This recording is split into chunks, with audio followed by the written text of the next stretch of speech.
She attacked Asmongold, a guy with 2 million plus followers.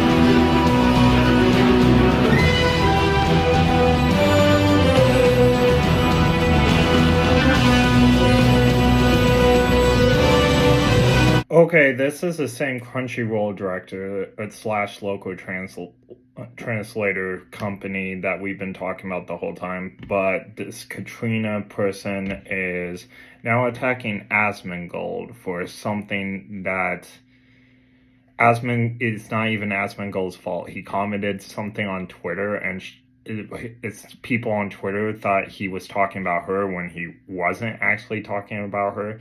So she attacked him without doing any research, and this is what we got.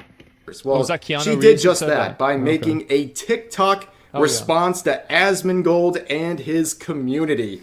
And yeah, I don't know really if making a TikTok is monetizing your haters when you get about 1 penny per 1,000 views, but you know, do your thing, I guess. But let's take a look at this TikTok and you know, brace yourself.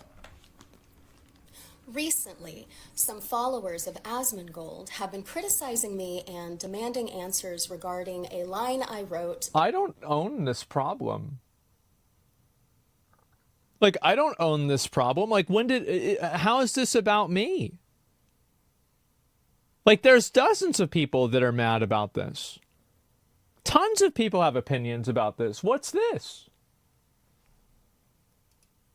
In 2017. Okay, so you see the way she phrased this already. She's saying Asmongold's followers. Yeah. It's not just Asmongold's followers that are criticizing you. It's fans. I didn't even know about this until like a week and a half ago. Of anime and manga that are criticizing you. Gold's followers is an obvious cop-out here, but we're not really surprised by that, but let's continue. And the answer I gave to a question at a panel a year or two later. If you don't know who Asmongold is, he is a streamer with well over 2 million followers. Now, why do you think she mentioned that? To display a power imbalance as if I'm bullying her. That's why. And I'm not sorry. And I'm going to keep doing it. Too bad. She's mentioning that he has over 2 million followers. Yeah. The reason she's doing that is to set up this narrative that it is an unhinged harassment campaign where she's just minding her own business, and all of a sudden Big Bad Asmongold and his platform comes around to target harass her. It's obviously, again, an attempt to be the victim in this situation. Now, since Asmongold was gracious enough to respond to the criticism... Alonzi, Asmongold goes on in that video to tell how he said something on Twitter and that all the people on Twitter took it to mean that he was referring to her with his statement, and he goes on to say he wasn't. It was a totally different situation. It had nothing to do with her. But he normally doesn't do anything on Twitter if someone, like, miscontexts his statements, because he gets into Twitter battles and it's all, like, messed up, and there's no punishment for someone, like, miscontexting your stuff. So he just goes on and says he normally doesn't even address it, but he addressed it for this video because it was relevant to what was going on. I think it's great that Asmongold got into this issue. It brings more awareness to the problems we've been having with the localized translators for over 20 years now. The thing about it is, I saw a YouTube video just a couple days ago. I can't remember what it was, but if it is true the localized translators don't even speak or read Japanese. They use apps and other things in order to translate it, and then they put their own words into it.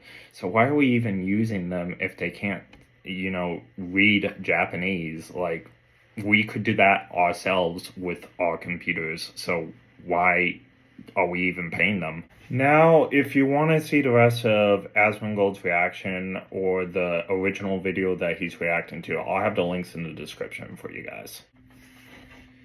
In lighter news, I found a new anime. It's called Delicious in Dungeon. Now, you guys normally know that, or if you guys met me in real life, I don't normally watch anime when they first come out. This anime just came out like a few days ago. I think it was like 4 days ago. And I mistakenly misread it on Netflix that it was out for 2 seasons. So I was eating some dinner and I was all like, let's go ahead and watch it. It only had 1 episode out. And like I said, I didn't notice till after I clicked it, but I watched it, and I am very disappointed that there are not more episodes. This anime, and I know nothing about the manga, this anime looks incredible. I got excited when I saw the words Kodaka appear on my screen because they are responsible for hits like Overlord, ReZero. You guys know I love the ReZero. And several other animes like Shield Hero and stuff that I just fallen in love with. So I am very excited about this anime, and I don't know if I can wait for like 1 or 2 seasons. If this anime looks as good as it does from the first episode, it's going to be incredible. Like, the setup, it's a very simple concept so far.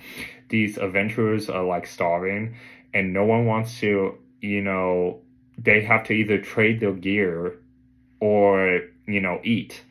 So one guy is a little bit, crazy. He thinks every monster, because he's been hungry almost his whole life, every monster looks tasty in the dungeons and no one else wants to eat them. In fact, the only people who eat the monsters are said to be people who are banished. People who are like banished from society, and they get food poison and then they can die in the dungeons. But they meet this dwarf along the way who's been roasting these monsters for 10 years, and he knows exactly how to cut them up and eat them.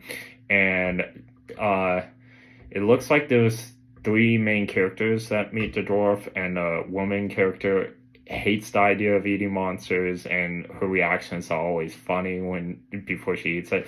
It reminds me of Food Wars, and not as graphic so far. Food Wars with like fantasy mixed into it, right?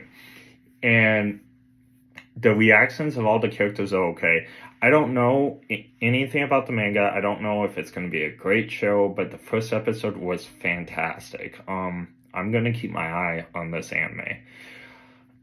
It does have a warning for like nudity and stuff. I didn't see anything weird or disgusting in the first episode so far, so I don't know. But there was the warning for that on like the side screen for Netflix, so just a heads up. Alright, that's all I gotta say for it. The second episode comes out January 11th, and like I said, I'm very excited about this anime, and this was 100% by accident. Thank you for watching. Please like and subscribe. Alonzi.